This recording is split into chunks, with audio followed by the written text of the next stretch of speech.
Entre 2007 e 2011, Shaitarka Newby, uma mulher de 31 anos que morava na Flórida, começou a receber injeções cosméticas. A pessoa que realizava os procedimentos era O'Neill Ron Morris, que atuava fora do sistema médico licenciado e era conhecido por alguns clientes como Duchess. Os procedimentos aconteciam em casas e quartos de hotel.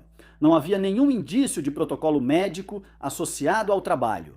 Newby foi várias vezes. De acordo com descobertas posteriores, ela recebeu cerca de 10 injeções separadas ao longo de vários anos.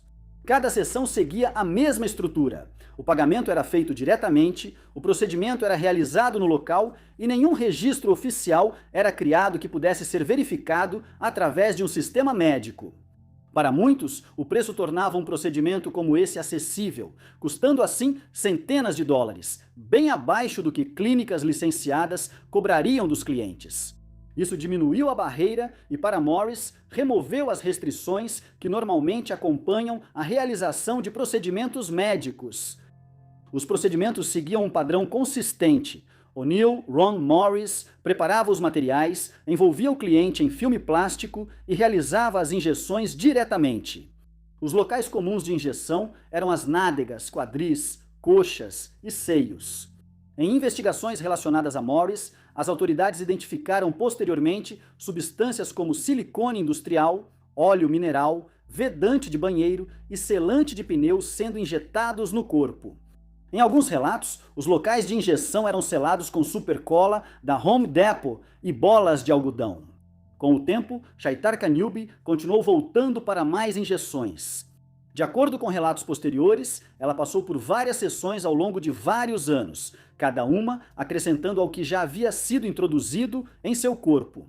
Diferente de um procedimento médico controlado, não existia sistema para monitorar a interação desses materiais internamente. Em 2011, a condição de Shaitarka Newby começou a mudar.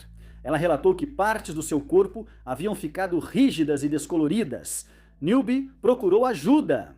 Em certo momento, ela procurou autoridades estaduais de saúde e relatou o que sentia após os procedimentos. Os materiais injetados não foram feitos para permanecer com segurança no tecido humano. Em vez de permanecerem localizados, eles podiam se deslocar, endurecer ou causar complicações sistêmicas. Esse processo não era visível externamente nos estágios iniciais, mas, uma vez que os sintomas apareciam, eles não regrediam. Em 2012, Shaitarka Newby faleceu. Os achados do médico legista relacionaram a morte dela a complicações das injeções que ela havia recebido nos anos anteriores. A causa foi identificada como migração maciça de silicone. Uma vez que isso acontece, não pode ser revertido com um único procedimento. Isso afeta várias áreas ao mesmo tempo e o corpo não tem como processar ou remover isso de forma segura. A essa altura, O'Neill Ron Morris já havia sido ligado a outros casos. Um dos casos mais conhecidos foi o de Raji Naren Singh, que desenvolveu desfiguração facial após passar por procedimentos semelhantes. Os materiais injetados no rosto dela formaram massas endurecidas que precisaram ser removidas cirurgicamente. Outra mulher, Tranisha Jones, precisou de uma cirurgia de emergência após um procedimento de aumento dos seios ligado a Morris. Médicos removeram grande quantidade de material estranho marrom do corpo dela. Em outro caso, Shaquanda Brown disse aos investigadores que acreditava estar recebendo silicone de grau médico, mas as autoridades depois afirmaram que as substâncias usadas não eram aprovadas para nenhum uso cosmético. O'Neill Ron Morris foi preso na Flórida e acusado de homicídio culposo, além de exercer medicina sem licença. Em 2017, Morris foi condenado a 10 anos de prisão, seguidos de 5 anos de liberdade condicional. Nesse ponto, o caso já havia atraído a atenção nacional. Não porque a prática fosse nova, mas porque dessa vez o desfecho foi fatal e totalmente documentado. No YouTube, milhões de pessoas assistem a canais todos os dias. Poucos veem como esses canais funcionam nos bastidores ou como a receita gerada poderia ser pública. Este canal estava fazendo isso pela segunda vez. 19XX é um canal de documentários focado em histórias de crimes. Os vídeos analisam grupos do crime organizado, gangues, sistemas prisionais e os indivíduos que construíram influência dentro desses mundos. Cada episódio é construído a partir de fontes documentadas, como reportagens investigativas, registros judiciais e material de arquivo, antes de ser transformado em um vídeo envolvente. A Gigastar está promovendo uma rodada comunitária via crowdfunding regulamentado ligada ao futuro do canal. Receita do YouTube: os participantes da oferta recebem direitos a uma porcentagem da receita futura que o canal possa gerar. À medida que a receita for gerada, os investidores poderão receber distribuições mensais da receita do YouTube conforme os termos descritos nos documentos oficiais da oferta. Isso não é doação nem associação, mas uma oferta de valores mobiliários sob regulamentação de crowdfunding dos Estados Unidos. Devido a essas regulamentações, todos os detalhes, como direitos e riscos, estão disponíveis somente na página oficial da oferta. Certifique-se de revisar esses materiais cuidadosamente antes de investir. Se a oferta for bem-sucedida, os fundos serão usados para apoiar a produção contínua de documentários no canal. Isso inclui melhoria na qualidade de produção, especialmente na edição, miniaturas e mixagem de som, além da capacidade de lançar vídeos em uma programação consistente. O foco do canal continuará o mesmo. Pesquise cuidadosamente histórias de crimes baseadas em eventos documentados. Informações sobre a oferta, incluindo os termos e os riscos associados, estão disponíveis na página oficial vinculada abaixo. Qualquer pessoa que esteja considerando participar deve revisar esse material cuidadosamente antes de tomar uma decisão. Investimentos desse tipo são especulativos e líquidos e envolvem riscos, incluindo a possibilidade de perda total do investimento. O desempenho passado do canal não garante resultados futuros.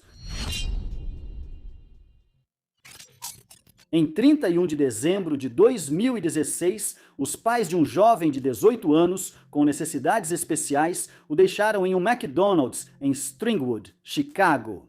Ele estava se encontrando com alguém que já conhecia, Jordan Hill, um ex-colega de escola. Não havia nada de incomum nisso. À primeira vista, eles tinham planejado uma festa do pijama na véspera de Ano Novo.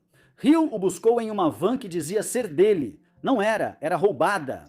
O que aconteceu depois se desenrolou nos 3 dias seguintes. Em vez de levá-lo para uma casa ou uma reunião, Hill o manteve naquela van. Enquanto circulavam pelo oeste de Chicago, visitavam amigos e passavam as noites em lugares diferentes.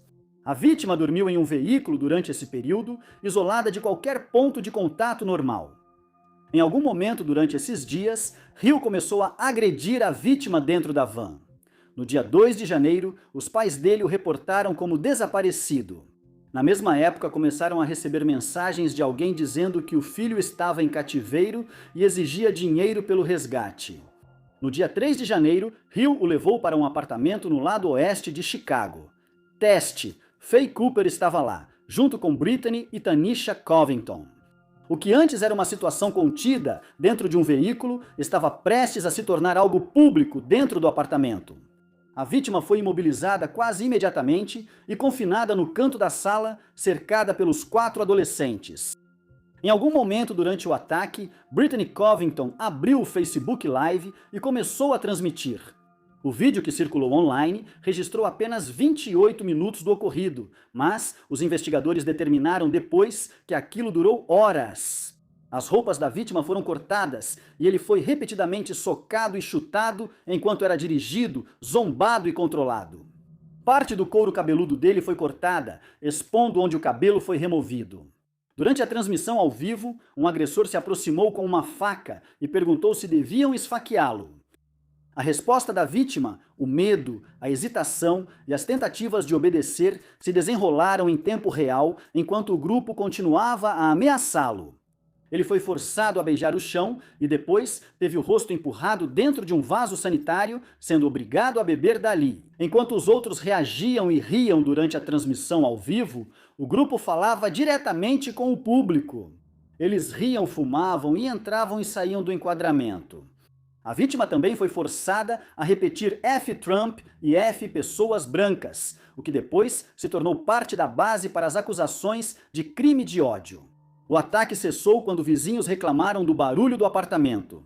Mais tarde, no mesmo dia, por volta das 17h15, um policial de Chicago viu a vítima do lado de fora com Jordan Hill. A vítima estava usando uma regata que estava do avesso e ao contrário, junto com shorts e sandálias. Apesar das condições de inverno, ele parecia ensanguentado, machucado e extremamente desorientado. Quando o policial verificou seu nome, ele apareceu como pessoa desaparecida. Ele foi levado ao hospital, onde sua condição dificultou a comunicação imediata. Levou quase a noite inteira até que ele se acalmasse o bastante para conversar com os investigadores. Enquanto isso, a transmissão ao vivo já circulava. Os investigadores que analisavam as imagens conseguiram associá-las à vítima ligada ao apartamento onde o ataque havia ocorrido, transformando o que poderia ter permanecido um caso fragmentado em algo concreto. Em pouco tempo, todos os 4 envolvidos foram identificados e presos. Todos os 4, Jordan Hill, Tesfaye Cooper, Brittany Covington e Tanisha Covington, foram presos e acusados de sequestro agravado, restrição ilegal agravada, agressão agravada e crimes de ódio. Brittany Covington recebeu liberdade condicional e serviço comunitário. Tanisha Covington foi condenada, mas a 3 anos de prisão. Jordan Hill recebeu 8 anos e Tesfaye Cooper recebeu 7 anos.